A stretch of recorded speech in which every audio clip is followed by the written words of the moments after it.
Welcome to another Down the Rabbit Hole video. I'm back from the United Kingdom, and I've posted a heck of a lot of videos about that trip lately. And as a result, I haven't talked about gaming much, nor have I done any, community questions or shout-outs or video responses or anything like that. So I'm gonna start doing that again. My apologies if anybody was hoping I would do any video responses, but just been too busy.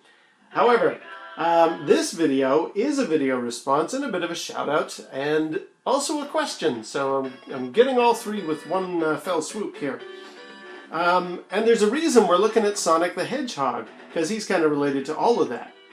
Now, there's a guy on YouTube I am subscribed to, Gruss Newton, and he's got a great channel, link in the description down below. He has obviously a fascination with Sonic because his videos have a bit of a Sonic theme to them. He's always playing it in the background. He's clearly a big fan of Sonic the Hedgehog.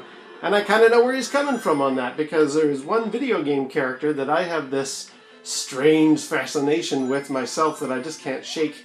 And anybody who's particularly observant might have noticed that character appearing in a few of my videos, but I'm going to do a dedicated show about that sometime.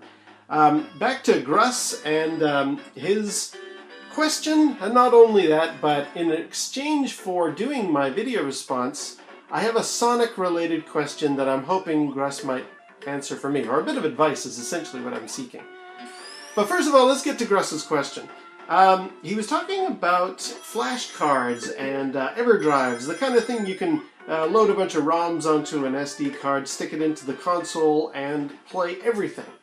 Are people in the community in favor of those, or are they against them, or are they on the fence? I gotta say for myself, I'm kind of in favor of them, but I've actually found some of them have caused a lot of headaches for me, and I'm actually kind of against them in a weird way. This is like, I'm sort of straddling both lines. For my Atari 2600, I have a flash card, and that's been great because there's so many awesome homebrew games and stuff that I really enjoy playing.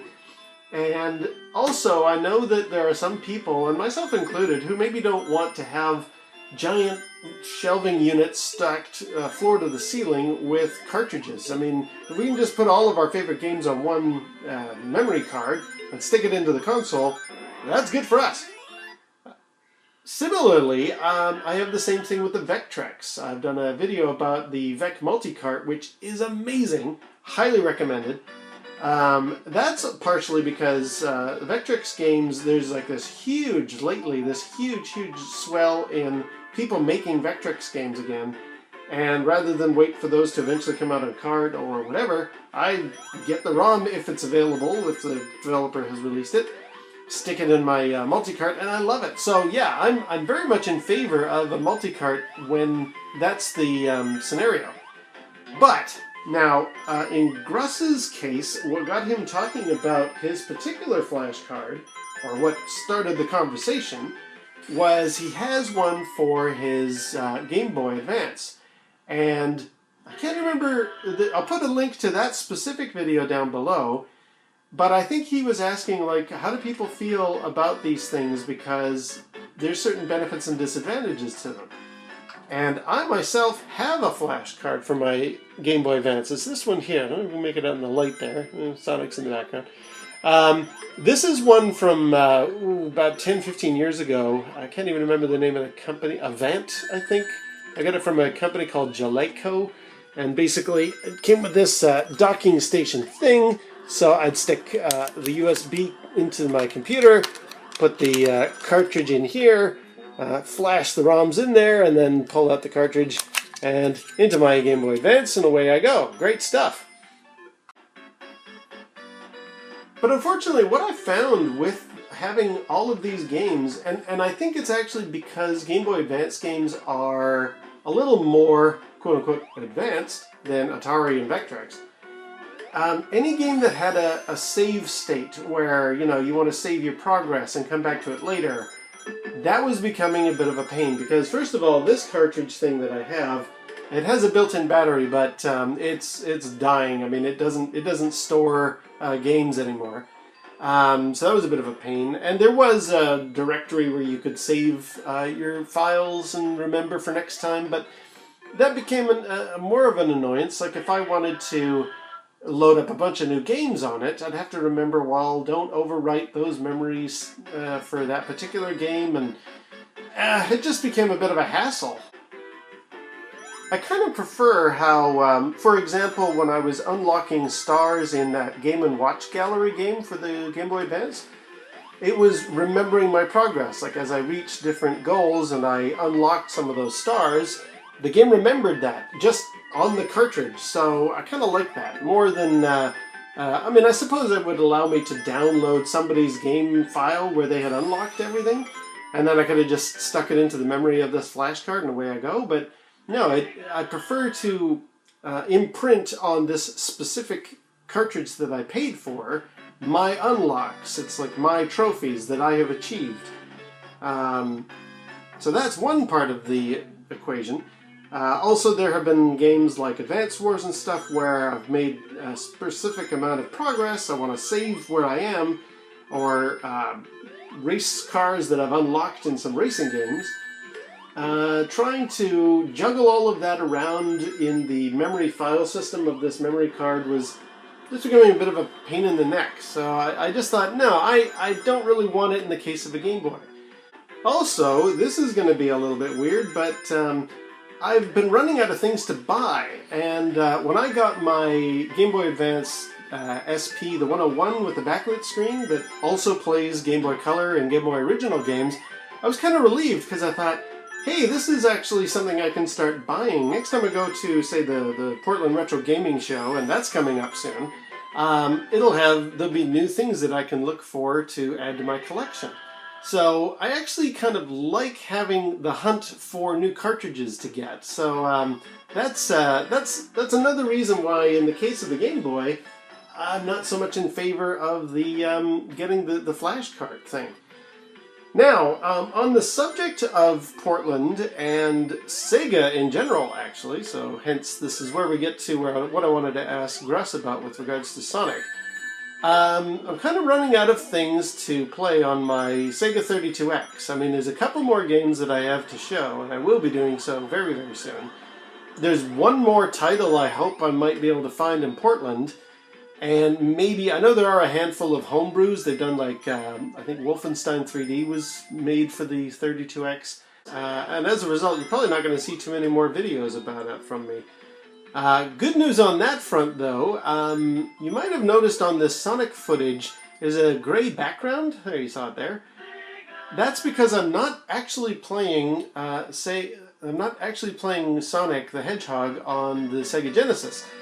This is actually the Sonic Mega Collection on the original Xbox. So that's why you've got that border around there. And the Xbox is something I'm going to start switching to in the near future. You'll see more videos coming about that. So to answer Gruss's question, am I in favor of these flash cartridges or against them? Generally, I'm in favor of them. I mean, there's a lot of games that they allow you to play that would be almost impossible to under other circumstances. Not too many of us have EEPROM burners, so playing a homebrew Atari or Vectrex game, that's not going to happen. When it comes to some of the stuff that's saved on those cartridges, like, for example, the Game Boy Advance stuff, I didn't want to be messing around with backing up progress folders and things off the little memory cards for the Game Boy Advance. Same thing with the Nintendo DS. There was a flash card option for that, but I just decided, you know what, no, I'm just going to buy the game and save the progress on that, where I am. There are some things that means I can't do until I progress that far in the game, but that's fine. That's sort of the whole purpose of playing these things. So I hope that answered your question, Gruss. Now, in exchange for that, I seek your advice on a Sonic subject. As I mentioned before, my 32X collection has kind of reached its maximum. I mean, there are some games out there still for it that I haven't bought yet. There's that motorcycle racing one, for example, but I've heard it's so terrible, I'm just not getting it.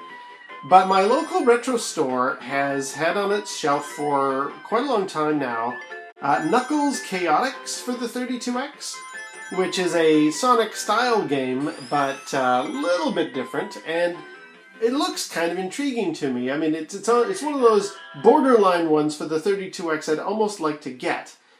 But I've checked online, I've watched footage, and it's just not wowing me. And the reason why is, and I hope you don't take this the wrong way, but I've never really been a huge fan of Sonic. I know, it's a terrible thing for me to come into your house with my video response and then to say something that isn't great about your favorite character, but I find with Sonic, I don't know, maybe I'm just not playing it correctly, and I hope you can maybe give me some pointers, but the overall game franchise has generally been run to the right really, really fast until you hit some spikes and you lose all your rings. I mean, that seems to be all that I'm getting. Now, I'd like to know, what is it about Sonic that you are such a fan of? What do you like about this game? Convince me so that I will then want to get Knuckles Chaotix for the 32X. And for those who are asking, well, wait a minute, you don't necessarily like Sonic, so why you've got Sonic on your Xbox here? This Xbox has actually been modified. It's a lot like a giant flash cart itself. Again, wrapping it around to the original question.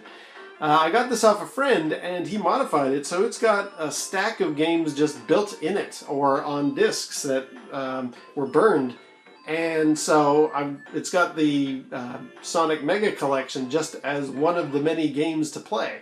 So I just thought, right, I've never actually bought a Sonic game, but I can play this one anytime I like. And in fact, let me do so here, and again, Gruss, show me what I'm doing wrong. So this is me really playing now.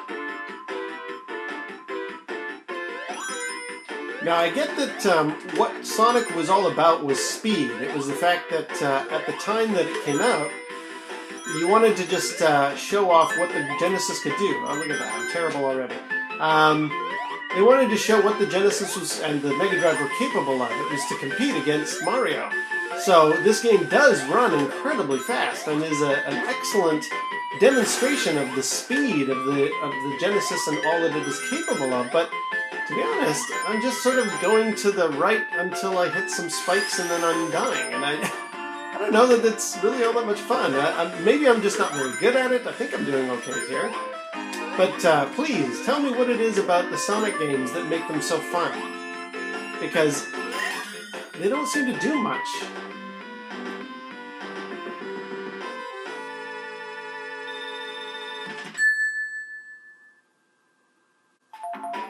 Okay, second level. Now I want you to know this is not coming from somebody who's necessarily a Mario fan. I have zero interest in both Sonic... Oh, you see? I just hit the rings. I have no more fan loyalty to Mario than I do to Sonic. I was never really into gaming in the time that these two were going at it head to head, so I hope nobody thinks that I'm doing this sort of question on behalf of being a bigger Mario fan than a Sonic fan. And in fact, I tried playing quite a few of the games for the Wii that Sonic was in, like Sonic the Werewolf, for example. Just didn't really like it. I don't know, I'm not... I guess I'm just not doing it right or something? Like, what is it? Please, Gruss, tell me, what is it that makes these games so great? I know they have a huge following, and I don't understand it.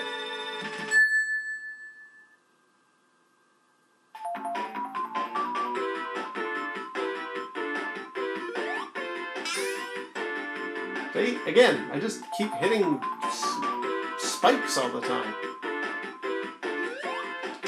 Oh, okay, hang on, let me really concentrate here.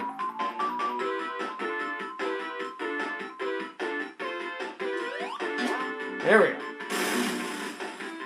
Yeah, like, that's what a lot of my games end up being. I'm going to the right and either I hit spikes or I hit some bad guy. End of the game.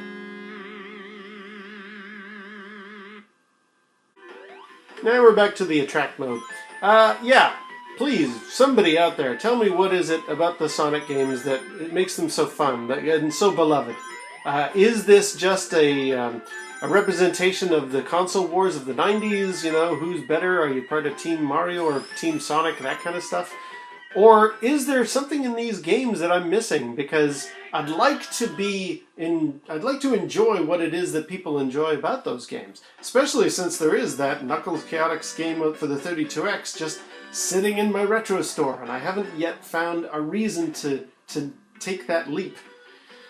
But regardless. Anyway, so Gruss, there is my video response, and again, a question in exchange for that. Or maybe not a question, but a piece of advice. Show me how to play Sonic in a way that makes it more fun than just go to the right really fast until you hit some spikes and lose all your rings.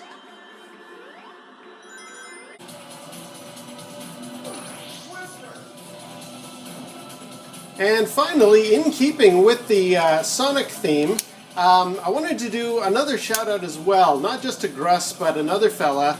Alan Stewart's always mentioning how we haven't done too many shout outs lately, so I wanted to make sure I was doing so. I'm playing Sonic and All-Stars Racing Transformed with the Nijicon controller, which is actually originally designed for the PlayStation 1, not the PlayStation 3, which is what console I'm on here. How is that possible? I've done a video about this already. There's a guy who has a really good video that shows how you can hook up through a variety of unusual adapters and wired connectors a Nijicon so that you can play it on a PlayStation 3. And it's a great way to do racing games. Highly recommend it. Now, that fella stopped doing that channel, but has instead moved on to making a new dedicated channel on YouTube called Wired Up Retro. I'm going to put the link down below, and he sort of specializes in exactly this. How can you hook up connectors and controllers in unusual ways so that you can play games the way you wanted to using different kinds of adapters. He's got less than 100 subscribers, and I love his stuff. I really recommend it. He only posts about once a month, but really recommend you check out his channel. Oh, I'm going to hit these wasps here. Yeah, this is a great way to play this game. So yes, shout out for Wired Up Retro. Check him out down below. And that's going to do it for my video. So until next time, we'll see you down the rabbit hole.